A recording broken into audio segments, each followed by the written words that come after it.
So hi everyone, welcome to my channel again.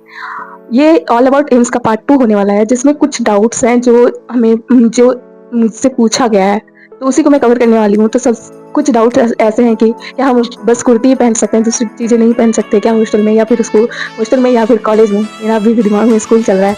इसके बाद mess का खाना कैसा रहता है, हमें मेस के ऊपर रखा जाएगा, मतलब सिक्योरिटी है या नहीं है, हॉस्टल के बाहर तो नहीं है। ऐसे कुछ डाउट्स हैं। पढ़ाई का अप्रोच क्या रहता है, इसका सारे टीचर कैसे पढ़ाते हैं, सब कुछ पूछा गया है, तो मैं वही इस वीडियो में आंसर करने वाली हूँ।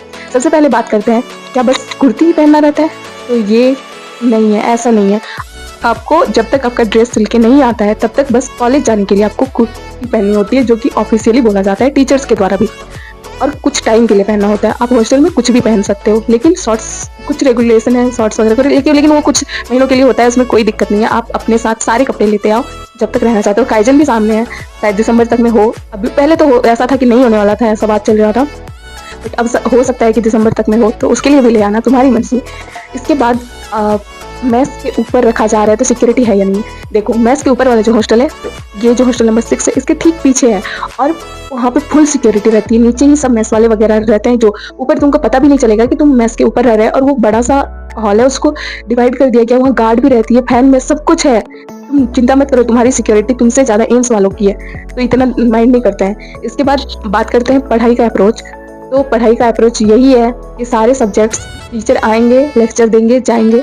तुम्हें बस रनिंग नोट्स लेना है। Running notes in the sense कि वो जो टॉपिक दे रहे हैं, मतलब उनका टॉपिक तुम नोट कर लेना, और खुद से आके बुक से पढ़ना, यही बेटर रहेगा। क्योंकि उनका जो लेक्चर रहता है उसको पढ़ लेना, नोट कर लेना पॉसिबल ही नहीं है, क्योंकि वो उनका 60 आवर्स का एनाटमी है, 60 आवर्स का तुम्हारा फिजियोलॉजी है, 60 आवर्स का बायोकेमिस्ट्री। तो तुम 60 आवर में कैसे कवर करेंगे सर लोग? तो वो लोग क्या करते हैं कि बहुत स्पीड जाते हैं, तो तुमको वो कवर करना पड़ेगा। और सबसे ज़्यादा जो क्लासेस लगती है वो नर्सिंग फाउंडेशन की लगती है। शुरुआती दौर में तुम्हारी नर्सिंग फाउंडेशन की ही क्लास लगनी है, तो प्लीज़ शुरू में इतना वो मत होना, क्या बोलते हैं उसको, विचलित मत होना। क्योंकि इस टाइम पे ना, तुम जैसे ही आओगे, 6 क्लासेस लगेंगी नर्सिंग फाउंडेशन की, 6 टीचर पढ़ाएंगे, लेकिन एक ही सब्जेक्ट पढ़ाएंगे, तो इससे लगेगा कि पता नहीं क्या हो रहा है। लेकिन नर्सिंग फाउंडेशन ऐसा टॉपिक बन जाएगा, ऐसा सब्जेक्ट बन जाएगा, जो कि तुम पढ़ोगे भी नहीं। तुम्हारा मेन फोकस एनाटमी, बायोकेमिस्ट्री और न्यूट्रिशन और आपका जो फिजियोलॉजी में रहेगा। बाद बाकी ऐसे ही नर्सिंग फाउंडेशन तो तुम डेली लाइफ में यूज करोगे, तो उसका उतना ज़्यादा प्रेशर नहीं रहता है। और अगर बात करें क्लिनिकल में, तो फर्स्ट ईयर में क्लिनिकल में बस वाइटल्स लेने होते हैं, मतलब टेम्परेचर, पल्स, ये सब नापना रहता है, बीपी लेना होता है, कुछ केयर्स देने पड़ते हैं। हम जिस क्लिनिकल टीचर के अंडर में है, तो हमने तो सारे केयर्स पेशेंट के ऊपर ही किए हैं, और कुछ हैं जो डमी पे आके कराते हैं।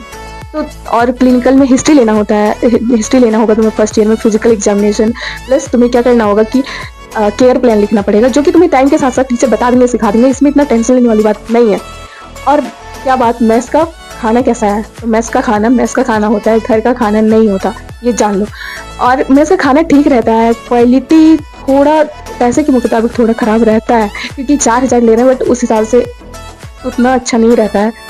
और अभी तो पहले से ज़्यादा क्वालिटी थोड़ा लो हो गया, जब आया था तो और ठीक था शायद, पता नहीं, ऐसा भी हो सकता है कि खाते खाते आदत लग गई हो।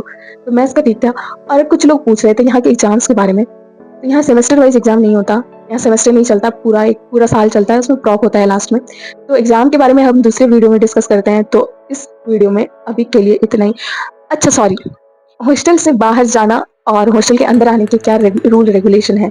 तो देखो, कुछ रूल्स जो हैं वो है कि आप 10 बजे रात तक अगर आप हॉस्टल के बाहर रहते हो तो आप रह सकते हो, लेकिन आपको रजिस्टर मेंटेन करना पड़ता है। ऐसे में अगर आप मार्केट वगैरह जाते हो तो रजिस्टर में लिखना होता है। बाद बाकी तुम कभी भी हॉस्टल के बाहर जा सकते हो। गर्ल्स हॉस्टल का कैंपस में तो आप कभी भी घूम सकते हैं, बट 10 बजे के बाद बाहर जाने के लिए लिखना पड़ता है। और अगर गर्ल्स हॉस्टल के कैंपस में रहते हैं तो कुछ नहीं करना पड़ता है।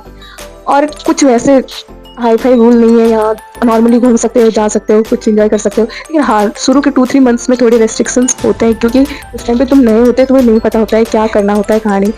और कुछ रूल्स हैं जो कि वीडियो में शेयर नहीं हो सकते। कुछ नहीं है वैसा हाई फाई नहीं, बस जनरल रूल्स है, वीडियो में शेयर नहीं हो सकता है, क्योंकि ये सीनियर्स द्वारा बनाया गया है, या फिर कुछ भी वो सब शेयर नहीं किया जा सकता है।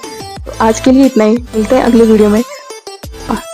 यहाँ पे रैगिंग नहीं होती है, तो बेफिक्र होके आना, ठीक है? तब तक के लिए tata, bye bye, take care.